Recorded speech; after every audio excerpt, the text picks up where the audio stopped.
Hello નમસ્કાર અને જય હિન્દ મિત્રો, હું વિજયવાડા સરકારી ભરતી ચેનલ ઉપર તમારા ખૂબ ખૂબ સ્વાગત કરું છું। આજે આપણે વાત કરીશું ગુજરાત અને ઇન્ડિયાની અંદર જે ડ્રાઈવર લોકો, જે બસ અથવા તો ટ્રકના ડ્રાઈવરો હાલમાં હડતાલ કરવાની તૈયારીમાં છે અને ઘણી જગ્યાઓ ઉપર હડતાલ થઈ ચૂકી છે, તો તેનું કારણ મુખ્ય શું રહેશે, તેમાં શું સામાન્ય જનતા છે તેને નુકસાન થશે, શું હાલાકીનો સામનો કરવો પડશે, તે તમામ વિગતવાર માહિતી આપણે આની અંદર મેળવીશું। જેવી રીતના તમે જોઈ શકો છો કે સરકાર શ્રી દ્વારા અમુક કાયદાઓમાં જે હિટ એન્ડ રન કેસમાં જે સુધારા કરવામાં આવ્યા છે, જેમાં ઘણા બધા કાયદાઓમાં બદલાવ કરવામાં આવ્યો છે, જેમાં જૂના કાયદાઓમાં માત્ર ટૂંક સમયમાં જે લોકો અપરાધી હતા તે છૂટી જતા હતા, તેવા લોકો હાલમાં તેને જાહેર કરવામાં આવ્યું છે કે તેવા લોકોને સજા કરવામાં આવશે અથવા તો તેને દંડ ભરવો પડશે। તો તેની આપણે વિગતવાર માહિતી મેળવશું કે કઈ રીતના આની પ્રોસેસ છે, બરાબર છે, કે તમારે કોઈ પણ હિટ એન્ડ રન કેસ થશે ત્યારે ડ્રાઈવરને કઈ રીતના સજા અથવા તો પોતાને બચવા માટે ડ્રાઈવરને કઈ વાતનું ધ્યાન રાખવું પડશે, તમામ વિગતવાર માહિતી મેળવીશું। તો જે 304 કલમ છે, જે હિટ એન્ડ રનની 304A કલમ છે, તેમાં સરકાર શ્રી દ્વારા સુધારો કરવામાં આવ્યો છે। તેમાં સુધારામાં એવું કરવામાં આવ્યું છે કે પહેલાં ટૂંક સમયની અંદર જેવી રીતના કે 12 વાગે એક્સિડન્ટ થાય છે અને કોઈ પણ વ્યક્તિ ડ્રાઈવર ત્યાંથી ભાગી જાય છે તો અને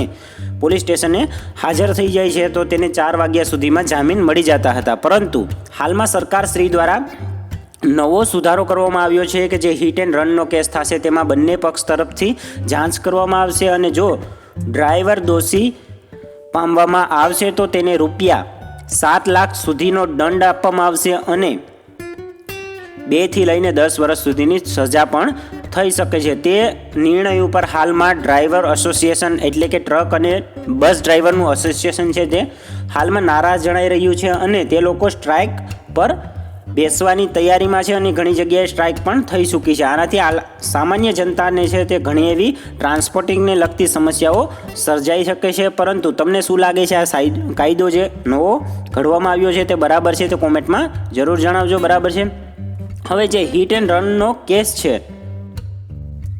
તે હાલમાં મજબૂત કરવામાં આવ્યો છે। ઘણા એવા લાપરવાહ ડ્રાઈવરના કેસ સામે આવ્યા છે જે એક્સિડન્ટ કરી અને જે ઘટના સ્થળ ઉપર હોય છે ત્યાંથી ભાગી છૂટે છે અને કોઈ પણ જાતનું ઇન્ફોર્મ કરતા નથી પોલીસ સ્ટેશને અથવા તો મેજિસ્ટ્રેટને અથવા તો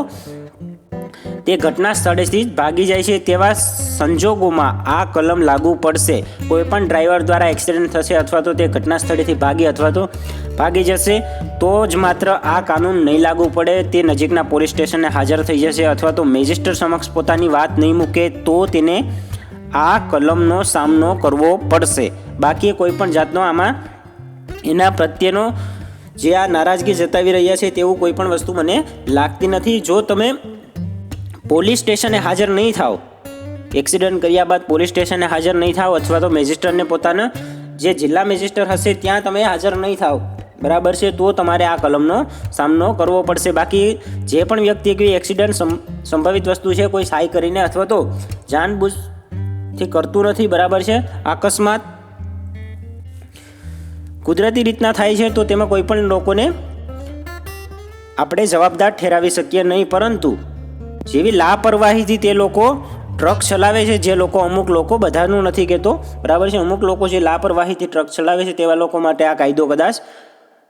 સારો એવો લાગુ પડી શકે છે, બરાબર છે। પોલીસ સ્ટેશને હાજર થનાર વ્યક્તિને નિષ્પક્ષ જાંચ કર્યા બાદ તેને સજાનું નક્કી કરવામાં આવશે। એટલે આની અંદર એવું કોઈ પણ વાત નથી કે તેની અંદર સ્ટ્રાઇક થઈ શકે, બરાબર છે, પરંતુ હાલમાં ગુજરાતની અંદર તો સ્ટ્રાઇક શરૂ થઈ ચૂકી છે ઘણી જગ્યાઓ ઉપર અને તેનાથી કરતાં પેટ્રોલ ડીઝલની સમસ્યાઓ સર્જાઈ શકે છે કે શોર્ટેજ આવી શકે છે, કારણ કે ટ્રાન્સપોર્ટિંગ બંધ થવાને કારણે જે રોડ ઉપર છે લાંબી લાઈનો કતારોમાં જોવા મળશે તમને ટૂંક સમયમાં જ, બરાબર। તો તમને શું લાગે છે કે આ કાયદો બરાબર છે? હિટ એન્ડ રન કેસમાં સુધારો કરવામાં આવ્યો છે સરકાર શ્રી દ્વારા 304 કલમની અંદર, જેમાં 10 વર્ષ સુધીની સજા અને 7 લાખ સુધીનો દંડ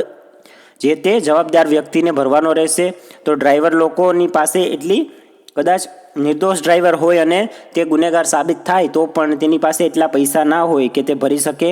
અથવા તો તે 7 વર્ષની તેના પરિવારનો કમાતો વ્યક્તિ હોય અને 7 વર્ષ સુધીની સજા થાય તો તે સજા પણ કઈ રીતના ભોગવી શકે, તેના માટે આ ડ્રાઈવર એસોસિએશન દ્વારા જે આ મૂળ તો જે ડ્રાઈવર એસોસિએશન દ્વારા તેના માટે પ્રોટેસ્ટ કરવામાં આવે છે કે જો કદાચ નાના ડ્રાઈવર છે, કોઈ પૈસાવાળા વ્યક્તિ તો ડ્રાઈવર હોતા નથી, તો તેના